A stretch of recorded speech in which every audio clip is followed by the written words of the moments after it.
Bertemu kembali dengan Bapak di pembelajaran ADM. Apa itu ADM? Pembelajaran asik dan menyenangkan. Sebelum kita memulai pembelajaran hari ini, marilah kita berdoa menurut agama dan kepercayaan kita masing-masing agar diberi kelancaran dalam memulai pembelajaran ini. Berdoa dimulai. Berdoa selesai. Walaupun kita masih melakukan pembelajaran secara jarak jauh atau PJJ, tetap semangat ya anak-anak, tetap semangat dalam menuntut ilmu, menimba ilmu, agar kelak apa yang anak-anak cita-citakan bisa terwujud. Bapak tak henti-hentinya selalu mengingatkan kepada anak-anak tetap menjaga kondisi, ingat 3M. 3M, apa yuk 3M? Yaitu menjaga jarak 1-2 meter, mencuci tangan, memakai masker bila mana mau keluar rumah. Ketiganya ini termasuk komponen penting untuk kita agar terhindar dari virus corona yang sedang booming saat ini. Apakah ada yang tahu hari ini kita mau belajar tentang apa? Ya, kita akan belajar tentang kelas 5. Tema 1, organ gerak hewan dan manusia. Subtema 1, organ gerak hewan dan pembelajaran ke-1. Sebelum memulai pembelajaran, Bapak akan menjelaskan tujuan pembelajaran kita hari ini. Ada 3, yaitu yang pertama, siswa dapat menentukan dan menyebutkan sistem gerak hewan dan manusia. Yang kedua, siswa dapat menentukan ide pokok pikiran dalam paragraf dengan benar. Yang ketiga, siswa dapat mengembangkan ide pokok paragraf yang sudah ditentukan, baik tulis maupun tertulis. Nah, ketiganya tadi adalah tujuan pembelajaran kita hari ini. Selanjutnya, Bapak akan menjelaskan mengenai sistem gerak. Apakah ada yang tahu sistem gerak itu apa? Coba apa? Ayo apa? Ya, sistem gerak ialah sistem tubuh yang terdiri dari 3 bagian, yaitu otot, sendi, dan tulang, yang menggabungkan menjadi sebuah rangka yang berfungsi untuk memberikan bentuk pada tubuh serta memudahkan dalam bergerak dan juga memudahkan dalam melakukan sebuah aktivitas. Maka dari itu, hewan dan manusia mempunyai sistem gerak. Coba kalian bayangkan, bila mana manusia dan hewan tidak mempunyai sistem gerak, pasti rasanya kaku, seperti sebuah benda mati yang hanya bisa diam saja. Sebab dengan adanya dari sistem gerak ini, maka dalam tubuh dapat dengan lincah untuk digerakkan.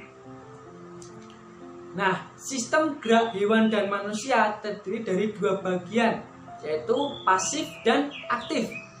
Pasif contohnya ada tulang, aktif contohnya ada otot.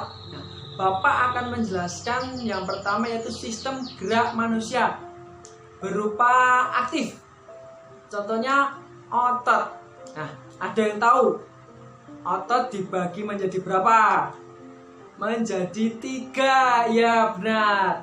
Yang pertama ada otot polos, yang kedua ada otot lurik, yang ketiga ada otot jantung. Ketiganya tersebut merupakan komponen penting dalam otot yang berguna untuk membantu tulang untuk memudahkan melakukan gerak. Nah, selanjutnya Bapak akan menjelaskan tentang sistem gerak pada hewan. Sebelumnya hewan pada jenisnya dibagi menjadi 2 bagian.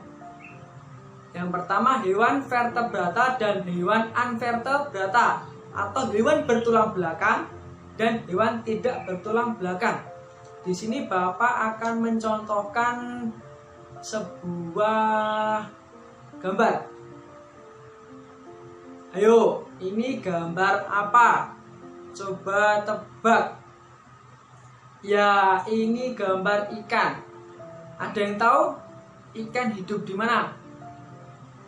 Ya, benar, hidup di air.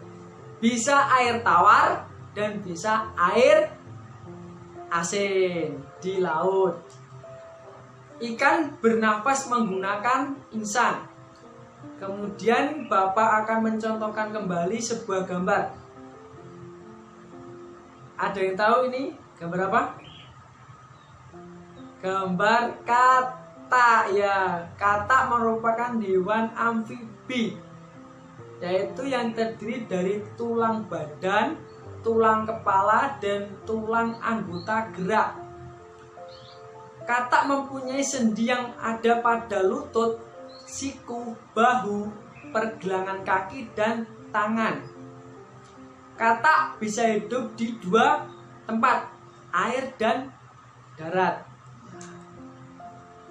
Selanjutnya Bapak akan memaparkan sebuah gambar lagi. Ini gambar apa? Ayo. Ya, benar, gambar sapi. Sapi merupakan hewan mamalia, hewan menyusui. Hidupnya mamalia di mana? Ayo. Di darat, ya, darat, udara, dan juga air. Karakteristik atau ciri rangkanya pada mamalia yaitu mempunyai tulang yang kokoh, yang kuat untuk menopang bagian badannya. Selanjutnya Bapak akan menjelaskan sebuah gambar lagi. Nah, ada yang tahu gambar apa ini? Ya, gambar ular, yaitu ular merupakan golongan reptil. Ular bergerak dengan cara seperti merayap atau melata yang baik di atas tanah, air, dan bisa berenang di air. Selanjutnya, Bapak akan menjelaskan tentang ide pokok pikiran. Nah, ide pokok pikiran atau sering disebut dengan ide gagasan, yaitu apa? Ada yang tahu? Ya, suatu pokok pikiran yang terdapat dalam sebuah paragraf.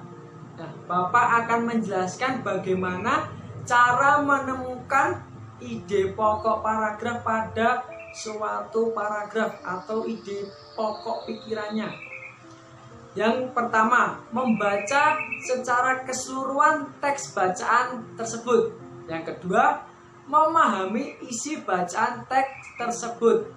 Yang ketiga, menemukan ide pokok bacaan tersebut. Biasanya ide pokok pikiran terdapat di 3 bagian, pada awal paragraf, pada tengah, pada akhir paragraf. Nah, di masa pandemi ini kita harus sering-sering berolahraga dan menjaga kesehatan kita. Bapak akan menjelaskan bagaimana cara menjaga organ gerak kita, yaitu ada 4. Yang pertama, berolahraga secara rutin. Ingat, siapa yang gak pernah olahraga? Olahraga yang diperlukan untuk melatih otot dan tulang kita supaya dapat meningkatkan imun pada tubuh kita. Dengan berolahraga kita akan mengeluarkan keringat dan imun kita menjadi kuat sehingga tidak gampang terserang penyakit.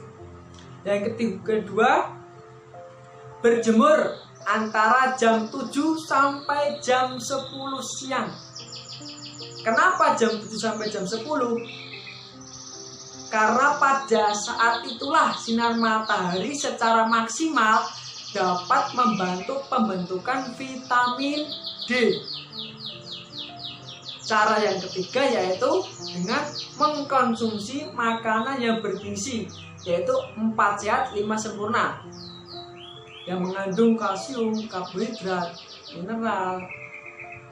Yang keempat, caranya yaitu dengan duduk yang tegak. Kenapa dengan duduk yang tegak? Agar tidak terserang penyakit atau kelainan. Contohnya ada lordosis, skoliosis, kifosis. Nah, itu tadi bagaimana cara kita menjaga organ gerak kita supaya tetap sehat. Selanjutnya, Bapak akan memberikan sebuah soal dan anak-anak catat ya soalnya, dan jangan lupa nanti dikirim ke WhatsApp Bapak. Soal yang pertama, apa yang disebut dengan sistem gerak? Soal yang kedua, sebutkan contoh sistem gerak pada hewan. Yang ketiga, apa yang dimaksud dengan ide pokok pikiran? Nah, anak-anak, tadi kita sudah belajar sangat banyak sekali. Kita tadi belajar tentang sistem gerak, arti sistem gerak pada hewan, sistem gerak pada manusia, cara menentukan ide pokok pikiran, dan cara menjaga sistem organ gerak kita. Semoga apa yang kita pelajari hari ini bisa bermanfaat untuk kedepannya. Dari Bapak, apabila ada salah kata, mohon dimaafkan. Tetap semangat, tetap jaga kondisi, sering-sering membaca. Semangat, selamat pagi.